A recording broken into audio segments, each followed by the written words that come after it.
Today on Goblin Kitbashes, we'll be making an Asteroid Refinery.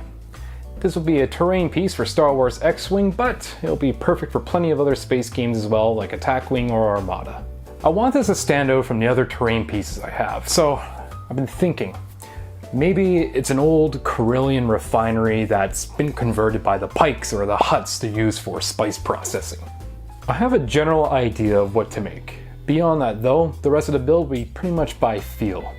Hopefully we get to make something really cool in the end, so without further ado, let's make the jump to hyperspace. We're going to start the project off by drawing our pattern onto a 2-inch thick piece of insulation foam.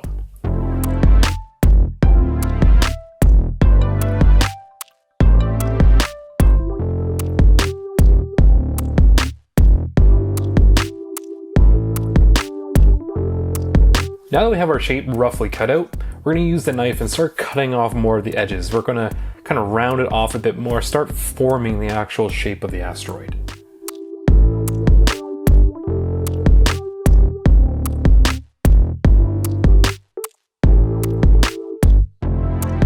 To make the craters, we're going to stick our knife in on an angle and start twisting around. This is going to start carving little chunks out of the foam. You can also use a drill bit if you want to and twist. That will create a similar effect. What I'm doing here might seem a bit weird, but once we have our general shape and all the craters carved out, I'm going in with my hands and I'm kind of squishing it. I'm knocking back all the sharp edges that are on the asteroid. And keep in mind, like, this thing's probably been battered for centuries with space debris and rock. It's not going to have a lot of razor sharp edges on it. So we're just going to kind of smooth out all of it, give it a little bit more of a natural shape. Here I'm using a wire brush, but if you happen to have like a stiff bristle on any other brush, that will do fine as well. But what I'm going to be doing is hitting the entirety of the piece of foam. This is going to create a texture all on the outside, and you'll see what happens a little bit later, but it just eliminates any perfectly smooth flat surfaces. What we're doing is we're hitting the foam with a heat gun.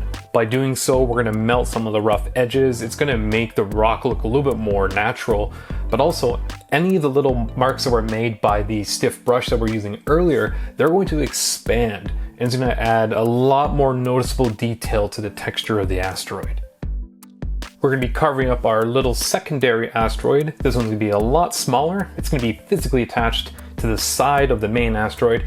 As we go through with this, we're going to be following the same procedure that we did for the larger one, using the same texture methods as well as using the heat gun on it.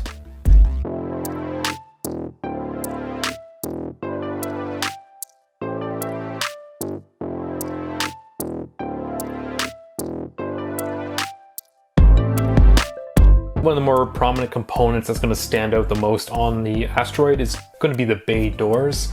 I'm thinking this is going to be something that's going to be roughly the size of what you see like on a Star Destroyer, just a large hangar where ships and transports can go into. The whole thing is going to be made out of styrene. We're going to use some little extra bits on there.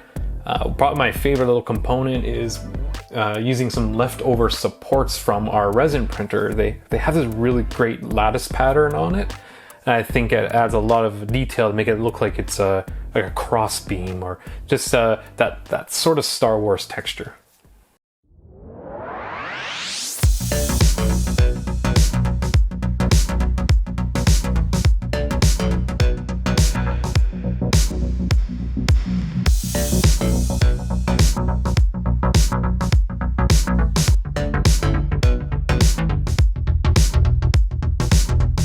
One thing I had to really take into consideration is where the basing was going to be.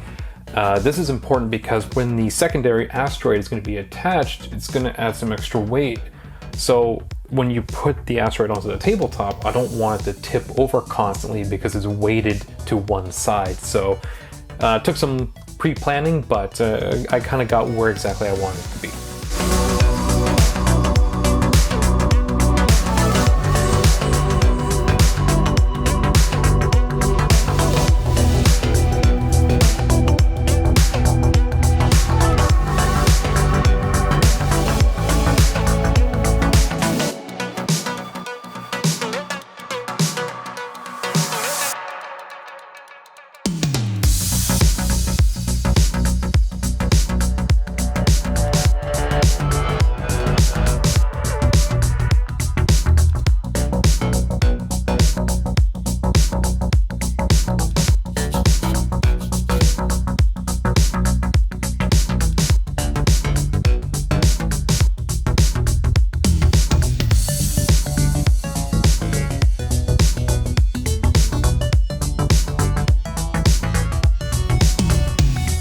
This is the really fun part. Now we get to glue on all the actual plastic bits onto the asteroid.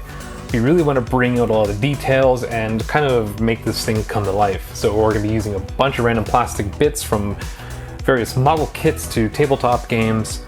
We're also going to be using something that I utilize a lot, and that is plastic straws, especially the bendy kind. They make really great tubing, great for pipelines, especially for this scale, so you'll see some really cool things we can do with that.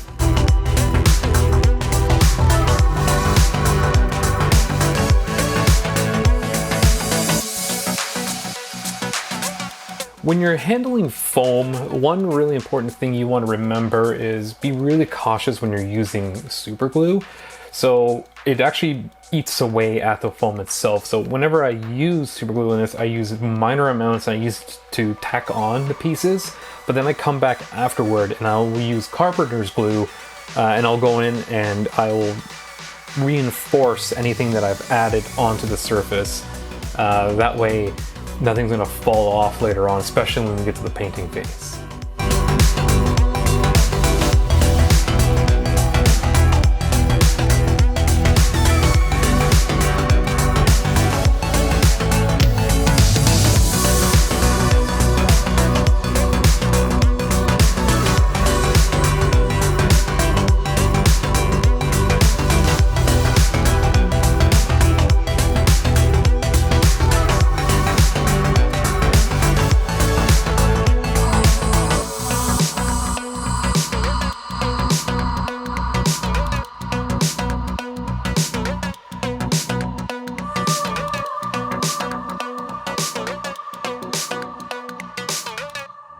I wanted it to seem like there was cables coming from the smaller asteroid that were connected to terminals on the main asteroid.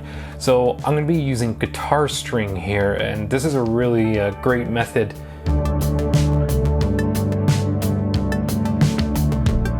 So the perfect way to hide any crimes is to use some spot putty.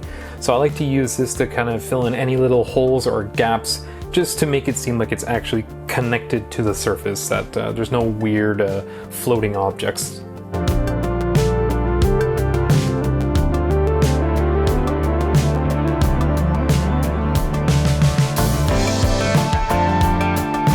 So one thing that wasn't sitting with me was how the pipelines looked. There was nothing that was attaching them to the surface, and that was kind of bugging me. So what I did is I cut up these thin little strips of card, actually it's from a cereal box, and I attached these around the ends of each section, so it looks like there's an actual reinforcement to the surface of the asteroid.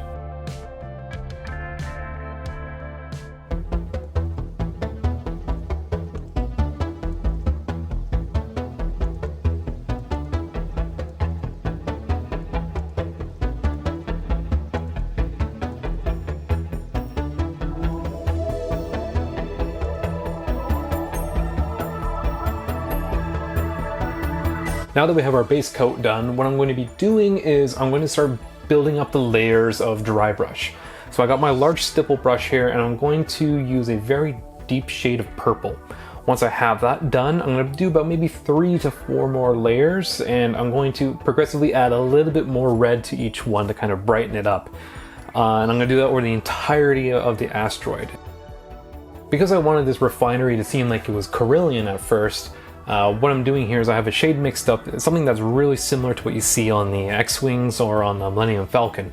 So we're going to go through and cover all what would be considered metallic parts in this particular color. One thing I had to do is I had to leave this one section of piping out, and I didn't want to add that in until I had some of that painting in that area already laid in. If I had it already in there, it would have made it really challenging to get the brush in there, and so it was less of a hassle to add it in afterwards. So that's what I'm doing here. I wanted to complete the pipeline going to the secondary asteroid. Of course, when it's from Star Wars, and especially if it's Carillion, nothing is ever really clean. So we want to add that really grimy, dirty effect to all the metallic parts. So what I'm doing here is I'm just giving a wash. I'm going to be doing several wash coats actually of different shades to all the metallic parts to add that real grime and grittiness to it.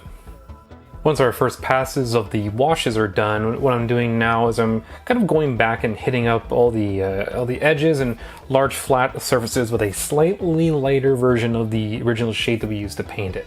So it just kind of helps clean up some of the bits so it's not overly grimy, but it'll help make a lot of the parts of the model really pop.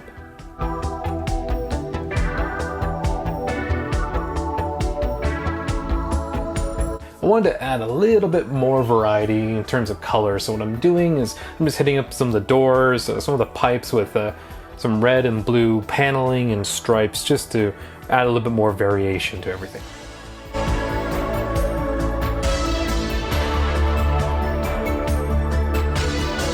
The coils that are on the small asteroid are electrically charged, so I wanted to add a blue glow that sort of emanates from them onto the surface of the asteroid.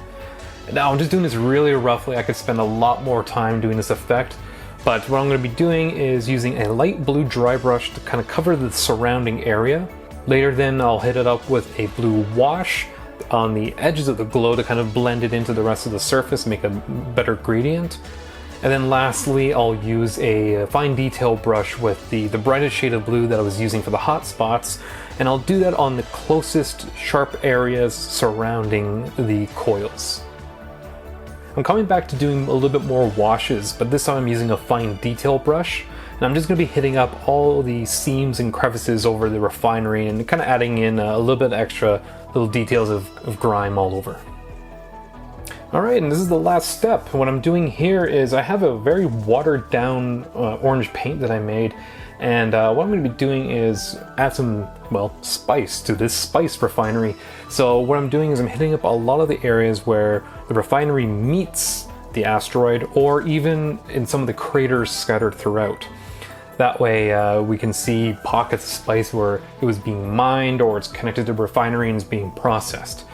So you'll notice that it is a little bright at first, but don't worry, because when we actually dry it, a lot of it fades away. So we come back about like 2 to 3 times, and depending on the intensity of the area, we just go and we brighten it up a little bit more.